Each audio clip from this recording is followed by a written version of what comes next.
was just turned off by any of those scenes where they're trying to just add more lights to the house. It was just so overdone. I was just like, oh, I've just been here before. I know where this is going. Welcome to Holiday Film Countdown. I'm Jamie Wolter, and today we're going to Cloverdale, Massachusetts. This film is Deck the Halls, our 48th ranked holiday film. Hello, I'm Tim Wolter. Deck the Halls brings us into a neighborly clash over holiday celebration styles, traditional versus flash. It's a sort of merry turf war. Now let's introduce our guests.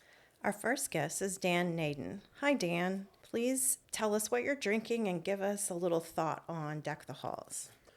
Sure. Great to be here. I am drinking Waterloo Sparking Water. I believe it's a raspberry flavor, and it is delicious. I quite often enjoy a Waterloo water. Local. Support local.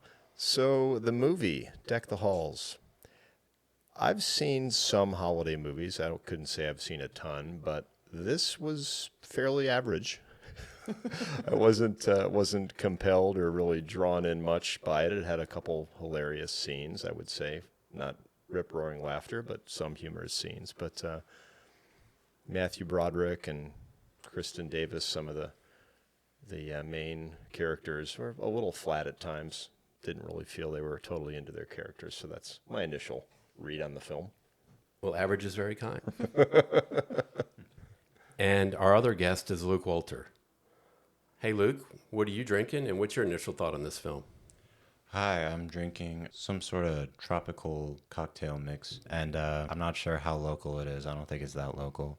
What I think of the movie, well, I too thought it was very average. It felt more like a Hallmark movie with a slightly higher budget. I didn't really feel like everyone was really in it. It was kind of edited poorly, and I kind of felt like it was directed poorly and acted poorly, so not one of my favorites. I don't think I'll be watching this one as a tradition. All right, well, tell us how you really feel. We appreciate that. That's all right. No holding back. Well, I think it's fair to say it's pretty average for my take on it too. Yeah, I'll go back to my drink. I'm drinking a ranch water. That's what I'm drinking, and it's pretty average as well as the movie. All I can say is average. I mean, there were parts of it that, I kind of laughed out loud once or twice, but other than that, I was kind of like thinking a little bit maybe ridiculous in the back of my head. All right. I'm drinking the same thing as Luke, except mine has Dripping Springs vodka in it. So A little spice. good action. stuff. Yeah. Little holiday punch. And this film, I tried to reach into the nostalgia with Matthew Broderick and Danny DeVito and all the lighting and over-the-top decorations. And, it is where it is. That's about all I can say for it. Well, Deck the Halls was written by Matt Corman, Chris Ord, and Don Reimer. That's right, 3 people wrote this movie. And it was directed by John Whitesell. It's set in the quaint fictional town of Cloverdale, Massachusetts. This film was released in 2006. John Whitesell's most successful directorial work is on various television series, namely some soap operas, plus Law and Order, and the 90s sitcom Coach. Deck the Halls was filmed entirely in British Columbia, so that's Western Canada in the area surrounding Vancouver. It was actually filmed in June and July, and the cast, as mentioned a little bit already, we've got Matthew Broderick starring as a straight-laced optometrist. Kristen Davis plays his wife. And another Kristen Chenoweth, plays the wife of Danny DeVito's character. They're the uncouth, kind of vagabond new neighbors across the street, making a stop in Cloverdale. All right, so Dan, what's your history with this film? Have you seen it before, or? I had not seen it before. I think I had heard of it, perhaps, as a holiday movie to see at some point, but it seems the holiday movies get so overwhelmed with the one with Will Ferrell that I'm forgetting. That's Elf? Elf, the Elf movie, yep, and National Lampoon's Christmas Vacation. Those get all the pubs, so I've heard of this, but this is my first viewing. Okay, and you, Luke, what's your experience with this movie? Kind of a bit of the same. I've heard of it. It's definitely in the cultural canon around Christmas. I've heard of people who do watch this yearly as a tradition, but I wouldn't say I would.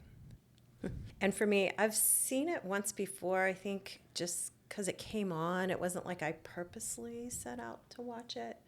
It was just on, and so we left it on wanting to watch a Christmas film. But it's been a few years, so. Yeah, it's one of those ones you run across flipping the channels. You maybe get hung up on a scene, and it's probably not worth waiting through a commercial for the other side. Not destination viewing at all. It somewhat reminds me of Christmas Vacation. How could it not, with the two-story house and the steep roof and lots of lights all over the place? But that's a different league, so we'll probably talk about that one. We'll definitely talk about that one at another time. Yes, we will. But right now, let's check out the trailer.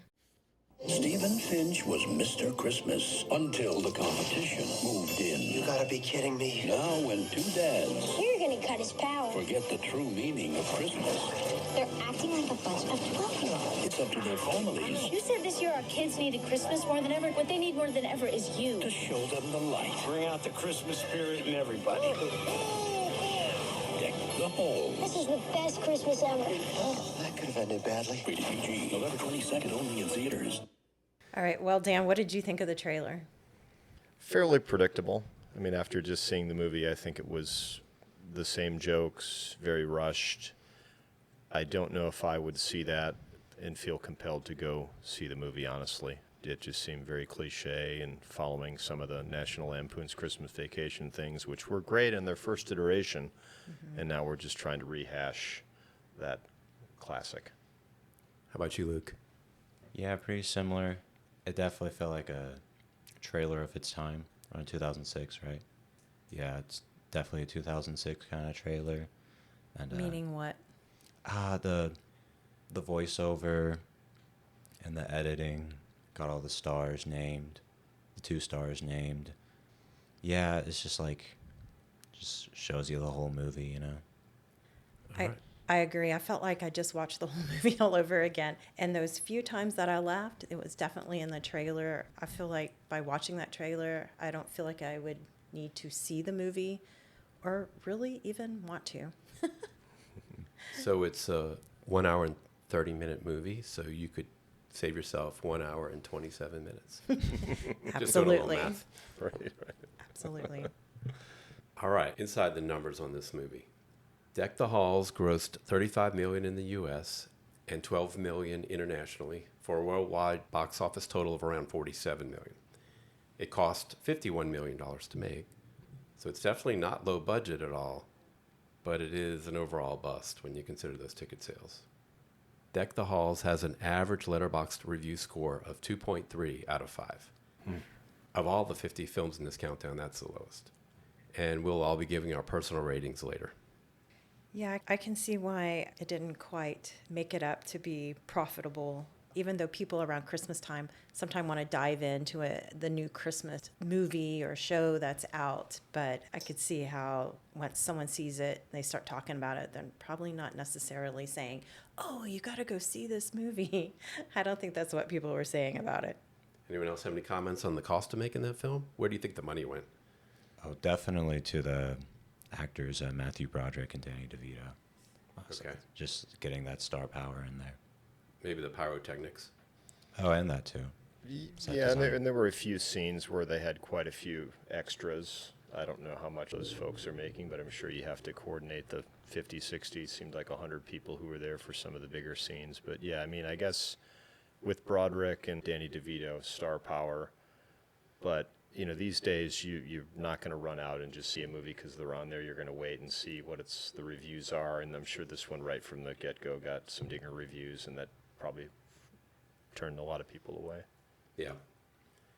All right, well, let's talk about the decorations that we saw in this film. The first thing I wanted to point out was the reindeer, or should I say the lack of, or the costumes that they put those poor little horses in. They duct tape. I know they didn't really do that, but it looked like they duct taped antlers to the horses on the sled to make reindeer. I mean, I don't know.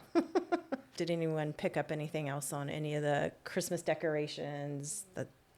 Yeah, it was very interesting. He couldn't get a reindeer, but he could get a camel, a donkey, and a cow to put in the manger. So That's true. Very true. let's see, they didn't have mistletoe, but they talked about it.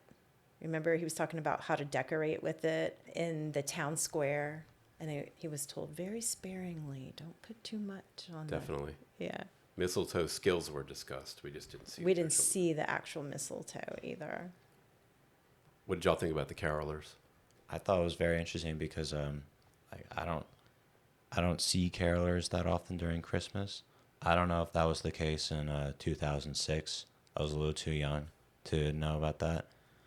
So I was curious, like, if that would just be a movie thing or people would actually go to people's houses and just knock on the door and then just sit there and sing with each other. I thought that was a very interesting tradition that I'm just not a part of. It definitely used to be more common. It's really not anymore. Sometimes some church choirs will go out and do it, but still today, but not much. But I thought it was hilarious when he brings out his songbooks. Like he had the songbooks and he's bringing out, and they were all ready to go. And then the music started up across the street, and they were like, "Oh, wait, I love this song," and they all just kind of take off. Yeah, no loyalty there. Yeah, and when I think of carolers in this movie, and I saw that Kristen Chenoweth was in it, I know her as having an amazing voice. And I thought there was numerous opportunities, even within the trailer. This is an asset in this movie. You have her voice, which is amazing. And she had like a small bit part towards the end of 30 seconds. I don't know why you wouldn't have numerous times for her to showcase her singing chops throughout this movie. It just seemed like a missed opportunity. Yeah, I agree. We've lived here for 17 years. We've had carolers one time. Mm-hmm. They were more loyal than these were. These were very disloyal carolers, so just saying. And then back to the fake reindeer. I'm sure at the end they said that no animals were harmed in the making of this film, but I'm sure PETA took a close look with the duct tape. I would think so, the way it looked. Didn't see Santa. Did we? We didn't see Santa at all, right? He didn't make a... No, I don't think there was No? a Santa. No, we had a Winterfest, which is very hallmark of them. Luke mentioned that earlier, but all the Hallmark films have some sort of Winterfest. And then we did have Christmas trees. Yes, decorated, burning, and being chopped down. In the downtown scenes of the main square, decorated was pretty sparse. I thought I always like in the Christmas movies that I've seen, they have a nice downtown square that's showcased quite a bit with lights and snowmen and such, and that seemed to be not as prevalent here. I think Buddy kept taking everything they would put up. Well, you mentioned snowman. I didn't see a snowman at all, even though there was tons of fake snow everywhere, and it really did look really fake, right? Yeah. Did y'all see a snowman? I didn't see a snowman, but No Didn't snowmen. look very no, fake. no. Big There old was a lot of clumps. fake snow everywhere, right? Big old clumps of giant white, like fluffy bits. Yes. Yep. All right, well, let's talk about the characters and the actors. So start with Matthew Broderick. Where do you all know him from, and what past roles or current roles, or what comes to mind? Well, for me, it's Ferris Bueller's Day Off for Matthew Broderick right away. Classic movie. I've seen it countless times. I actually saw a double feature of Ferris Bueller's Day Off and Back to School with Rodney Dangerfield, I was with my dad, and, there's some, being a teenager, was kind of some raunchy scenes, and I'm sitting there with my dad watching these two movies, which was fun. But yeah, that's the movie that comes to mind immediately is Ferris Bueller's Day Off. I thought he was very flat in this movie. Just seemed like, oh great, I'm doing this Christmas movie. How did I get here? Oh, yeah. I was thinking the same thing, Ferris Bueller. And I feel like, yeah, that really goes to show how, I don't know how to say, like, fallen Matthew Broderick has become. Like, I mean, he's not in any new movie I could think of. And I think I could clearly see why in this movie. Is just kind of flat. And I feel like I've also seen him in, like, the 1998 Godzilla movie that they made. And it was the same way in that one, too. And it was, like, around 10 years before this one. I feel like it was kind of even way too early in his career for him to just kind of really phoning it in, and I could tell why he doesn't really have much of a career anymore. So are you saying that in the Godzilla movie, he was kind of ho-hum like in this one? Is that what you're saying? Oh yeah, kind of the same vibe as Got you. Deck the Halls. But what kind of, because I didn't see that movie. What kind of character was he playing? Was it kind of the same, the straight-laced? It was Yeah, straight lace. It was kind of more of the same character he played in War Games. Was it? That was him in War I Games. forgot about War Games. Yeah, he. It's kind of like a geeky kind of guy. Just Okay. know, So, that's So if you saying- cast him right, we can get a hit. Well, that- Or maybe young. I don't know. Yeah, I feel like it does have to be more young. Just like the older he gets, and he's kind of playing the same role, it doesn't work as well because he's just Okay. you can't not see him as a. well, that's totally what I was getting at. Like maybe he's better at, because I mean he was awesome in Ferris Bueller's Day Off. I mean you just Yeah. can't. I mean, and I can't. And War Games. Right. So maybe that's just the role he needs. You know, maybe this is not his best. And then the pairing with Kristen Davis, I don't know the age discrepancy there, but I'm seriously, in real life, I could never see a pairing like that together. And when I think Kristen Davis, Sex and the City was recent, much more recent than Ferris Bueller's Day Off. And so I'm thinking like Kristen Davis seemed like a decent fit for the role, and maybe find somebody like that's been somewhat relevant in the last 15, 20 years versus going back to Matthew Broderick from the 80s. Yeah. All right. What about Danny DeVito? I don't know much of him. I think I know him much more from the Jersey Mike's commercials. He says, like, if it ain't freshly sliced, it ain't Jersey Mike's. That's how I see him. He's the guy on the billboards. And so I don't really have much of a strong connection with him. He fills that role of like a sort of Hollywood spokesperson that some people. What about Batman Returns? Oh, yeah, I guess as the Penguin in Batman Returns. Yeah, it was very different than him in this movie. I think any other movie he's ever been. I think a lot of casting directors were still trying to figure out where he fits, where he'd be best to play. And Well, spoiler alert, Batman Returns is a holiday film, so we will be seeing Danny DeVito again. all right. And then Dan already mentioned Kristen Davis. She was in Sex and the City. And then Kristen Chenoweth played Tia, who's Buddy's wife. Danny DeVito playing Buddy. What about Kristen Chenoweth? Where do y'all know her from? She is actually in another holiday film to come as well. Yeah, I don't know her from movies, but I just know her singing prowess. And once again, the pairing of her and Danny DeVito, it's kind of like the pairing of Matthew Broderick and Kristen Davis seemed like just a big stretch. And they just went for the star power with the leading men.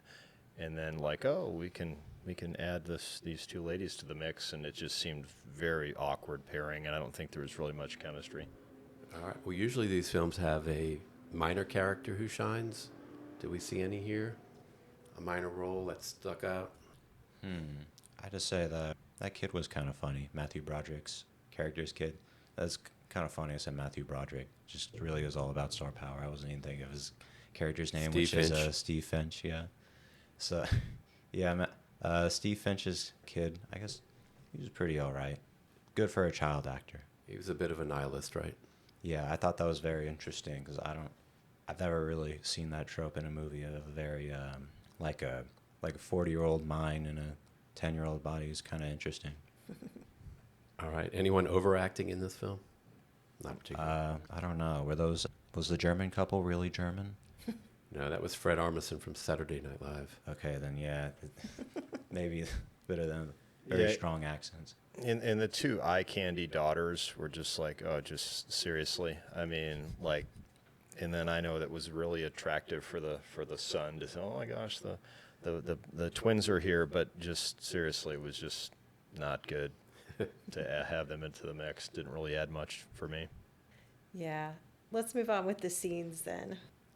I kind of felt like the whole scene, well, there were two, I guess. Well, there's one little clip in one scene with the sheriff and the cross-dressing. I'm like, did that really need to be in there? Why is that there? It didn't, I don't know. I mean, was there a purpose for that? It's already dated. I know, exactly. Very quick. Exactly. This is one of the newer films in our countdown, and it's already dated. Wow. One of It's the newer true. I films. mean, like, no one's gonna, I don't know. Yeah, one of the scenes that I liked, it was a short scene, was when the car got stuck, when Matthew Broderick's car got stuck, and then he's driving around with no doors. I thought that was a funny scene, and then the RV driver was drinking his beer and kind of half paying attention to guide him out of there. I thought that was a funny scene. That was good. That was a little good. That was a little bit of a tip of the cap to planes, trains, and automobiles. Mm-hmm. So, And then I liked the sleeping bag scene when they were in the car after he fell in the frozen pond. I thought that was clever, and I couldn't help but laugh a little there. Clever and cringy a little, Very. All in the same. Well, I felt like when he was going through the town on the sled because the horses went wild and he had no control over them, it looked so fake to me. I mean, it just looked really fake, and it was kind of like, okay. And then he goes flying over the car, and the little kid's like, Santa is real, when he looks up in the sky. But I don't know. Yeah, I especially love when you get the wide landscape shot and you see Matthew Broderick's character, Steve Finch. He's it's not him, it's a dummy, you know. That's what it looks like. Yeah, you can kind of tell it's a stunt double or something standing in. It just, that whole scene was just like, bleh, for me. Yeah, any scene with the lighting of the house, I was just like, oh, I've just been here before. I know where this is going. And then they plug it in at the end. I was just turned off by any of those scenes where they're trying to just add more lights to the house. It was just so overdone. Because you felt like you were watching another movie, right? Yeah, yeah, yeah. Too similar to the other one. Yeah.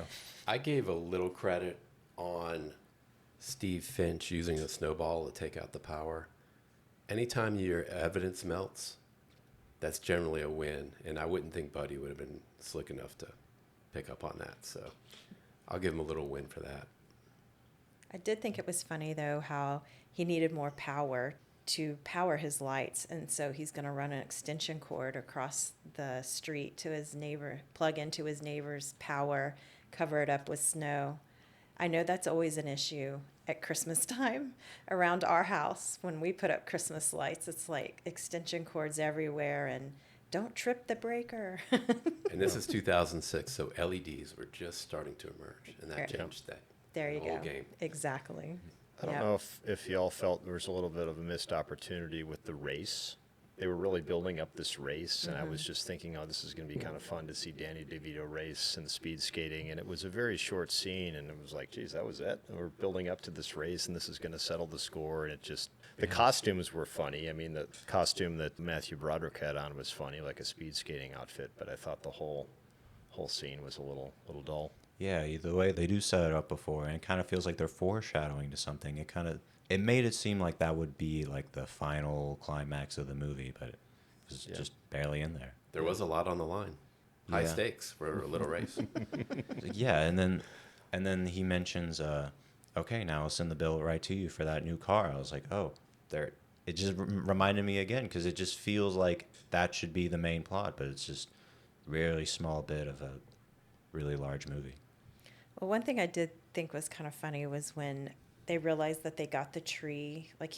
They think that Buddy's being nice by bringing in this beautiful Christmas tree because they didn't have one, and then you're like, okay, maybe I'll give this character some credit, and then you realize he got it from the town square and brought it in. Yeah, and then it just got pathetically sad when he pawned the family heirloom. Yeah. I mean, I can feel sorry for Danny DeVito. I'll admit it. Yeah, it does keep you want to feel sorry for him, and then he does some, airhead, bonehead move, and then you're like, okay, never mind, I don't feel sorry for him anymore. Just couldn't help himself. No, All right, so does anyone have any notable quotes or best lines from this film? I'm your daddy. Yeah, that's a good one. That's a good one. That was my favorite. That scene, where the three girls were dancing, and one of them's Matthew Broderick's daughter. That was one of my favorite quotes. Ow! Yeah, that's what I'm talking about. Hey, baby, who's your daddy? Who's your daddy? Who's your daddy? Oh, God, I'm your daddy. I'm your daddy. I'm your daddy. Oh, God. My eye. And it really works if you didn't realize until they turned around, right? And that worked for you? Yeah, that's it, right? Great. Yeah, I like that one. I do like the catch line or the tagline for this film. There glows the neighborhood. I'm always a sucker for a pun. Mm-hmm. Yeah, I guess what was notable for me was that they plugged a BlackBerry in there sometime. Like Kristen Davis's character does mention them using a BlackBerry. I thought it was very interesting. It kind of dated the movie, I guess. It just reminds you, oh, this movie is almost like 20 years old at this point. iPhone 1 came out in 2007. So That's true. So it feels dated for like even then. It just has such a short shelf life. And it's It always was- tough with technology. And it was Yeah. produced in Canada because BlackBerry's a Canadian company. Oh, good point. Yeah, maybe that has something to do with it. Same with the SpongeBob line as their code names. Yeah, SpongeBob's hanging on a little bit, though. I don't think so. I don't think if you asked a child today who SpongeBob is, I'm sure you'd get like at least 25% that have no idea, as opposed to like during that time, which would have been like the height of like SpongeBob mania, and like you could ask any kid in America, they would know. That's just something you got to do when you make a movie. You got to do some current stuff. I thought when they pulled out their phones to hold up for the light when the power didn't turn on for the Christmas lights, you could, all their phones were like Those aren't like iPhone flashlights. That's No. like they're just getting the their LED from the screen. phone. whole That's not screen. that's not providing much light. So I know, it was kind of like, okay. We'd have to do some deep research to see if they started that phenomenon or not, or how much of that was already going on in 2006. Yeah.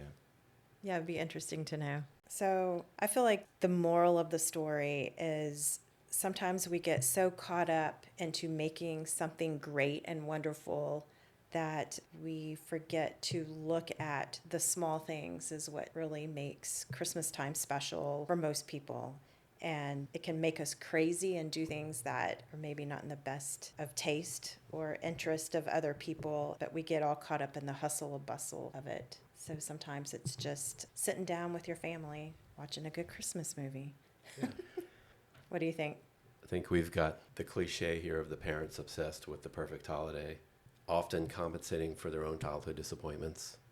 So it goes there, and then it's a matter of can Steve and Buddy come around to the real meaning of the holiday and appreciate what they have instead of trying to create this wonderland. yeah, I'm a pretty spiritual person, so I immediately thought about loving your neighbor, especially around the Christmas time.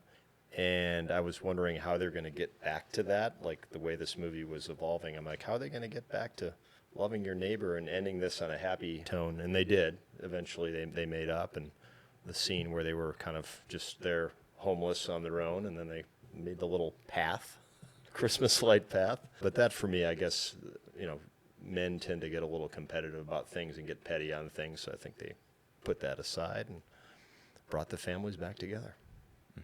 It definitely does seem a bit more of like it's more of a compromise, putting your differences aside. It's more about like doing away with petty, superficial tribalism that we all kind of get caught up in, and just putting that away and just celebrating something for just what it is innately and not how it should go, Or how you think it should go. how you think it should go.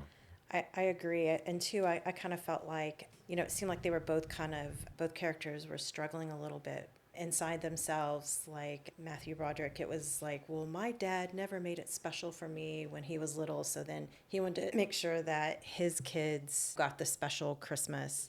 And Buddy too, he was like searching to make a difference in the world. Like, I want to do something big, Yeah, it definitely did feel like you get that point where it's like, it feels like a lot of his movie, especially in the first half, not that much in the second half, but in the first half, it's about a lot of status. Steve Finch, Matthew Broderick's character, is they call him Mr. Christmas. And it's just one thing where when they're setting up the whole setting, he's like, he knows everyone in the town, and he's like this man of respect, and everyone knows him by name. And it's just interesting how it progresses and so quickly that just fades away when someone newer, cooler, and hipper comes to town. Well, it was funny. There was even a scene where he was talking to Buddy and he said, I'm Mr. Christmas. You can be Mr. Halloween or Mr. Easter, but I'm Mr. Christmas, right? He starts naming off what. Mr. Toe Jam Day. Yeah, yeah, exactly. I thought that was funny. Like, if you can have your title, but give me mine, Yeah, the only spiritual piece of this film was them washing their faces in holy water. That was so funny. That was the blip. All right, so hot takes. Anyone have any hot takes on this film? Who do we think was more in the wrong? Was it Steve Finch or Buddy Hall? I have to say Buddy Hall, definitely. It does kind of feel like he's the kind of person that just doesn't get like socializing. I kind of get the vibe that he's the kind of person that just has always been that kind of quiet throughout his whole life. And it's that like midlife crisis epiphany of like, I need to put myself out there. And that's what gets him to strum up all the lights. And he just doesn't like, he's always just so caught up in himself that he doesn't deal with like society. He's so laser focused, and it's just amazing he then has like a wife and kids. Yeah, I see that point. I would also think that, Steve Finch was very much in the wrong here. I mean, he's supposed to be a man of the community, and he's this eye doctor and sees all the people, and to be egotistical and say, hey, I'm owning Christmas for this town. If I'm running a business in this small community, I don't think that's the vibe I want to have. I think you should be for all the people that you're serving. And then the scene where he kind of finds this shady character in the alley, and I thought he was going to have him like assassinate Danny DeVito. I'm like, where's this going to go? And he just sold him some extreme fireworks. And then, I mean, could you see doing that to a neighbor? No matter, I mean, how angry you get at your neighbor, you're like pointing like these explosive fireworks at the neighbor. It was just like, so I think he should have his head checked after that. I think Buddy did Steve a favor. Steve was on a course and he needed a little disruption, and Buddy provided that.